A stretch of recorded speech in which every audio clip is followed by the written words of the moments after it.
তারেক রহমান, আপনি জানেন আমাদের আসলে দ্বিধাটা কোন জায়গায়।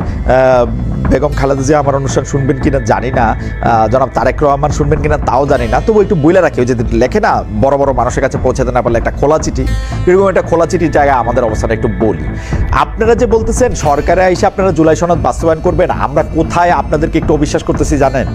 90-এর আন্দোলনের পর, মানে এরশাদ বিরোধী এরশাদ সাহেবকে ক্ষমতা থেকে ভাগানোর পরে একটা 3 দলীয় জোটের একটা রূপরেখা হয়েছিল, তাই না? বিএনপি ক্ষমতায় আসছিল তারপর 1991 সালে। বিএনপি ক্ষমতায় এসে সেই 3 দলীয় জোটের রূপরেখা কিন্তু বাস্তবায়ন করে নাই। জিজ্ঞেস করলে আবার বলে কেন আমরা প্রেসিডেন্সিয়াল পদ্ধতি থেকে প্রাইম মিনিস্টারিয়াল পদ্ধতিতে গেলাম না। আসলে বিএনপির নেতাদের আমরা এইটাও বলতে শুনছি যে 3 দলীয় জোটের রূপরেখায় তো রেডিও টেলিভিশনের স্বায়ত্তশাসন দেওয়ার কথা, যে আমরা বিবিসি সিএনএন দিয়েছি।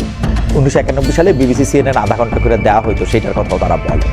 অর্থাৎ তারা গোজামিল দিয়ে, তারা তো বাস্তবায়ন করেনও নাই, কিন্তু গোজামিল দিয়ে তারা বলেছেন যে তারা এটা বাস্তবায়ন করেছেন, একটুক করেছেন, ওটুক করেছেন, তা করেছেন, ও করেছেন।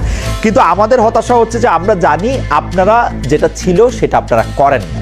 তো জুলাই সনদ নিয়ে যদি আমরা আপনার উপর নির্ভর করি, সেটার আলোকে রাষ্ট্র সংস্কার হবে, সেই ভরসা যদি আমাদেরকে রাখতে বলেন, তাইলে মানে আমরা যে সেটা রাখতে পারবো না, সেই ভরসা যে আমাদের আপনাদের উপরে নাই, সেটা কি আপনারা জানেন?